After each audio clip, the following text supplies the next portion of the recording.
আমি এখন আছি হচ্ছে মাওনার সাথে আমি খুব ভালোভাবে পরিচিত, কারণ 1.5 বছরের মতো আমি এই মাওনাতে ছিলাম। পোল্ট্রি ফার্ম বলে, ন্যাশনাল পোল্ট্রি ফার্ম, ওইখানে হোন্ডার ফ্যাক্টরি যখন ছিল 2018 সালের ফেব্রুয়ারির দিকে সম্ভবত, যার কারণে এই এলাকার সাথে খুব একটা পরিচিত। এর উদ্দেশ্য হচ্ছে আমার বগুড়া যাবো না, যাবো রংপুর, কিন্তু আজকে হচ্ছে যেহেতু 2টার পরে রওনা করছি, গতকালকের ভিডিও যারা দেখছেন গত দিনের, আমরা গাজীপুরে এক্সপ্লোর করতে করতে পরবর্তীতে দেরি হয়ে যায়, মানে দুপুর হয়ে যায়। তো সানি ভাইকে বিদায় দিয়ে দিলাম, আমি হচ্ছে এখন রওনা করতেছি বগুড়ার উদ্দেশ্যে। আজকে রাতে বগুড়া থাকবো। আমাদের অন্য টিমের সাথে আমি যুক্ত হচ্ছি, সেটা হচ্ছে লাম আছে আর হচ্ছে ভাই, এরা হচ্ছে আসতেছে ঢাকা থেকে। তো তাদের সাথে বগুড়া থেকে জয়েন হয়ে আমি রওনা করবো রংপুরের দিকে। রংপুরে যাওয়ার আমাদের আগে থেকে একটা প্ল্যান ছিল, তো রংপুরে গিয়ে আমরা থাকবো, তার উদ্দেশ্যে রওনা করছি। এমনিতেও যেহেতু লেট হয়ে গেছে, আর আমি এখন টাঙ্গাইল হাইওয়ে দিয়ে যাচ্ছি না, আমি ঢাকা ময়মনসিংহ হাইওয়ে ধরে ভালুকা হয়ে সম্ভবত হাতের বাম দিক ধরে তারপরে গিয়ে যমুনা সেতুর আগে উঠবো। যদিও আমি রাস্তা চিনি না, বাট রাস্তা খুঁজে বের করতে হবে। চলেন, এখন যেহেতু তাড়াহুড়ায় বের হয়েছি আর মোটামুটি হাইওয়ের ভিতরে চালাচ্ছি স্পিডে, তো এখন কথা না বলি, কথা হবে আবার পরবর্তীতে। আগে আমার লোকেশন, আমি রাস্তা খুঁজে বের করি, তারপরে কথা হচ্ছে। চলেন আগাই। গাজীপুর সড়ক বিভাগকে বিদায় দিয়ে এখন আমি ঢুকে গেছি ময়মনসিংহ সড়ক বিভাগে। একটা দুর্নাম এখানে না করলেই না, গাজীপুরেও হয় বাট ময়মনসিংহে একটু বেশি। সেটা হচ্ছে দুই পাশে প্রচুর পরিমাণে ফ্যাক্টরি হওয়াতে এখানে প্রচুর পরিমাণে উল্টা পথে, দুই পাশেই উল্টা পথে অটো চলে। রাস্তা ক্রস হওয়ার জন্য প্রচুর পরিমাণে মানুষ হচ্ছে ডানে বামে ঠিক মতো না তাকিয়ে দৌড়াদৌড়ি করে। এর জন্য এই রাস্তায় যারা নতুন আসবেন, তাদের যদি অভিজ্ঞতা না থাকে, সাবধান, এই রাস্তায় খুবই স্লো চালাবেন, দেখে শুনে চালাবেন। আসি হচ্ছে মেবি ভালুকাতে, হ্যাঁ ভালুকা উপজেলা। এখান থেকে হচ্ছে এই যে সখীপুরের একটা রাস্তা গেছে, সখীপুর হয়ে যাওয়া যায়, ছোট রাস্তা। সামনে নাকি আমি মানুষের কাছে জিজ্ঞেস করলাম আর একটা রাস্তা আছে, ওইটা কি রাস্তা নাম জানি না, বাট ওইটা একটু বড় রাস্তা। বড় রাস্তা দিয়েই যাবো, কারণ বড় রাস্তা দিয়ে যাওয়ার কয়েকটা বেনিফিট আছে। এদিকে তো হালকা হালকা শীত লাগতেছে। আমি যমুনা সেতু হয়ে হচ্ছে ইয়াতে যাবো, বগুড়া যাবো। এটা কি এদিক দিয়ে ঢুকবো নাকি সামনে বড় কোনো রাস্তা আছে ঢোকার? সামনে আর কোনো রাস্তা নাই? তো কোনটা কাছে হবে, ওইটা নাকি এইটা? এইটা না, এটা উঠবে ঘাটাইল থেকে। হ্যাঁ, ঘাটাইল থেকে ডানের দিকে যাবো, তাই তো? আচ্ছা ঠিক আছে, ধন্যবাদ। আচ্ছা আচ্ছা, নিরাপত্তা ভালো না? থ্যাংক ইউ, ঠিক আছে। ভাবলাম আমি হাইওয়ে থেকে অলরেডি হাতের বাম দিকে ঢুকে গেছি। এখানে গিয়ে ঘাটাইল যাব, ঘাটাইল থেকে তারপরে হচ্ছে সেতুর রাস্তায় উঠবো। তাইলে আগে আমার যাওয়া হয়েছে, কিন্তু ঘাটাইল থেকে এই হাইওয়েতে ওঠা হয় নাই। ঢোকার সময় মনে হয় দেখছিলাম সর্বোচ্চ 48 না 49 কিলোমিটার পর্যন্ত হচ্ছে ঘাটাইল, বাট রাস্তাটা খুবই ভালো লাগতেছে। একটা মজার সাইনবোর্ড দেখে গেলে দাঁড়াইলাম, মানে মাইলস্টোন না কি বলে এটারে, লেখা আছে ভুয়াপুর 35 কিলোমিটার। বাংলাদেশে যে কত আজব আজব নাম আছে এখানে, না দেখে মানে এগুলা না ঘুরলে বোঝা যাবে না। ভুয়া কথাটা আমরা কি হিসেবে ব্যবহার করি, যে সব কিছু ভুয়া বলে না কথায়।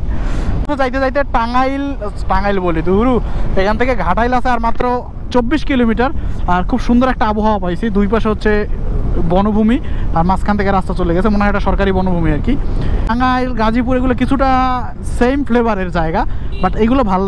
এই ঘাটাইল যাইতে গিয়ে কয়েকটা ফ্লেভার পাইলাম, জঙ্গলের ফ্লেভার পাইলাম, হাইওয়ের ফ্লেভার পাইলাম। এখন আবার যেটা আসি সেটা হচ্ছে বরিশাল ফরিদপুর অঞ্চলে যেরকম বিল থাকে না কিলোমিটারের পর কিলোমিটার, তার মাঝখান থেকে রাস্তা চলে গেছে, ঠিক সেই রকম একটা ফ্লেভার। এখন হঠাৎ করে এখানে দেখে মনে হবে যে আমি বরিশাল অঞ্চল, ফরিদপুর অঞ্চলে কোনো একটা রাস্তায় আছি। এই যে বিল, এই যে নৌকা, একদম ঠিক ফরিদপুর অঞ্চলের মতন। আবার চিনতে পারলাম যে এই রাস্তায় আমি আগেও আসছি। এই যে জঙ্গলগুলো দেখছেন না, আমার MT-15 থাকতে এদিকে আমি সব এক্সপ্লোর করে গেছি। তখন টাঙ্গাইলের ভাই ব্রাদাররা কিছু ছিল, তো তারা হচ্ছে আমাদের হেল্প করছিল।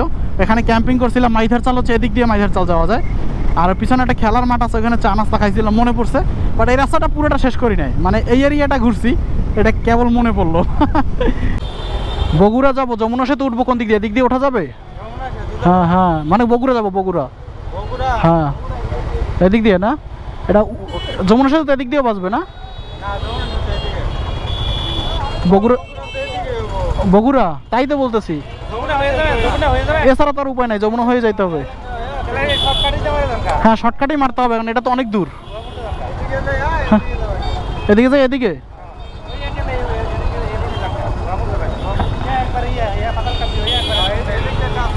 আচ্ছা ঠিক আছে।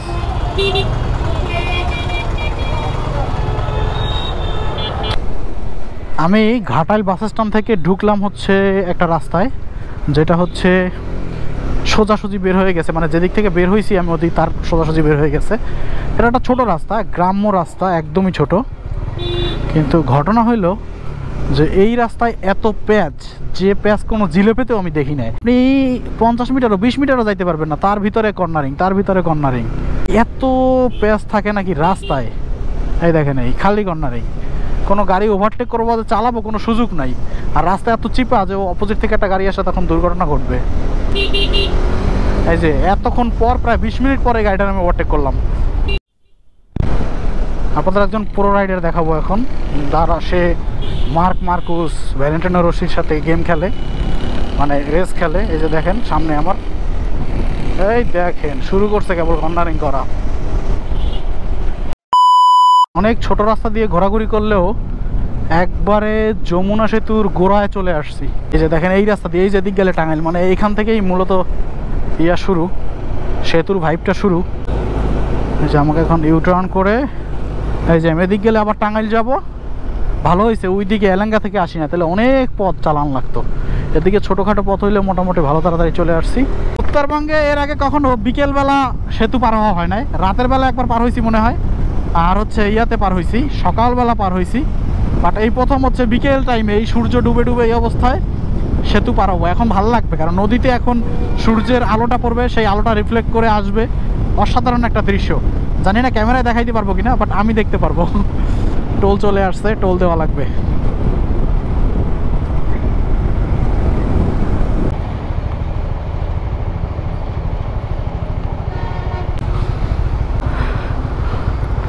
টোল দিয়ে দিলাম, 50 টাকা টোল। আগে 10 টাকা কম ছিল, এখন 10 টাকা বেড়ে গেছে।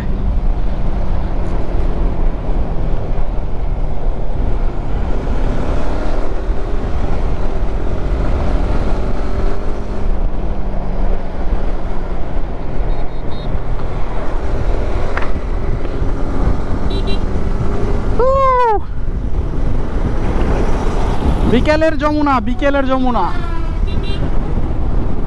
নদীর আবহাওয়াটা। এই যে দেখেন এই দৃশ্যটার কথা আমি বলছিলাম, যে নদীর পানিতে হচ্ছে সূর্যের আলো পড়বে আর সেটা রিফ্লেক্ট করবে, দেখতে এত সুন্দর লাগবে।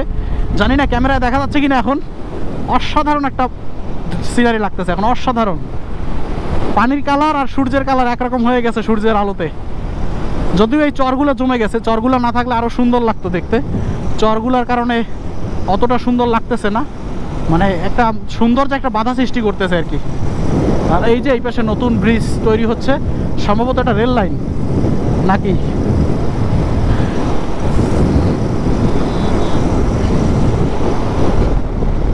একদম নদীর মিডল পয়েন্ট, কিন্তু দুঃখের বিষয় দেখেন এখানে চাষ করার জন্য অলরেডি এই যে জমি রেডি করা হচ্ছে। হয়তোবা বাদাম চাষ করবে, কারণ বাড়িতে বাদামটা বেশি হয়। অলরেডি জমি সব রেডি, এমন আছে রোপণও করে দিতে পারে, দেখে বোঝা যাচ্ছে না, তবে প্রস্তুত করছে যে সেটা বোঝা যাচ্ছে আর কি। এই হচ্ছে এখন নদীর অবস্থা। এক সময় ভয়ঙ্কর নদী, আজকে এই দুর্দশা। ছি,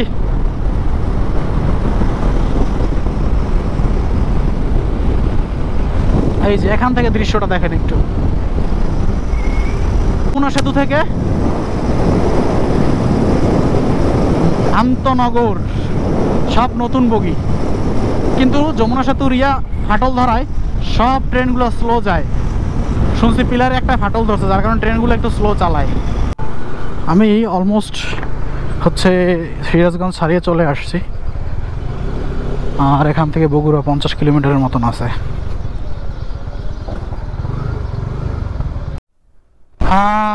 রাত হয়ে গেছে, রাত বলতে খুব বেশি হয় না, আলোটা নিপছে।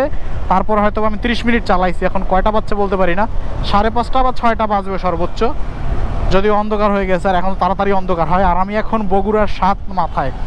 খুব ভালো লাগছে যে আমাকে রাতে বেশিক্ষণ চালাইতে হয় নাই, খুব একটা প্যারা খাইতে হয় নাই। এখন বগুড়া শহরে একটা হোটেলে উঠবো, তারপরে দিব ঘুম, গোসল টোসল করে, তারপরে একটা ঘুম ভাঙার পর ভিডিও এডিট করব, তারপরে আবার ঘুমাবো। তার ভিতর সকাল হয়ে যাবে, আর সকাল হওয়ার পরে সকাল হইতে তো আমার 12টা 1টা বাজবে শিওর। আর এর ভিতরে তারা যদি সকালে রওনা করে মেজু ভাই আল্লাম, তাইলে হয়তো বা খুব তাড়াতাড়ি 12টা 1টার ভিতরে চলে আসবে বগুড়ায়, তারপরে একসাথে রংপুর রওনা করব। এই হচ্ছে আপাতত হচ্ছে শিডিউল। তো চলেন আগে একটা হোটেলে ওঠা যাক, তারপরে ভিডিওটা শেষ করবো নি। কালকে 6টায় বগুড়ায় পৌঁছাই, তারপরে এখানে একটা হোটেলে উঠি। হোটেলটা হচ্ছে হোটেল রোজ ভ্যালি, হ্যাঁ রোজ ভ্যালি। তো তারপরে একটু গোসল টোসল করে ফ্রেশ হয়ে খাওয়া দাওয়া করে তারপরে হচ্ছে যেটা করি, একটা ভিডিও এডিট করি রাত 2টা পর্যন্ত, তারপরে একটা ঘুম দিই। এক ঘুমে এখন বাজে সকাল 8:30, আর এখন সকালে নাস্তা করতেছি খিচুড়ি আর ডিম। নাস্তাটা শেষ করব, পরে বের হবো বগুড়া ঘোরার উদ্দেশ্যে, বাট সেই ভিডিও থাকবে আলাদা পার্টে। এই ভিডিওটা তাহলে এখানেই শেষ করি, অর্থাৎ সেই গাজীপুর থেকে বগুড়া আসা। এরপরের ভিডিও বগুড়াতে পাবেন, তারপরের ভিডিওটা হবে বগুড়া থেকে রংপুর। ভালো থাকেন সকলে, দেখা হচ্ছে তাহলে পরবর্তী ভিডিওতে। Bye bye.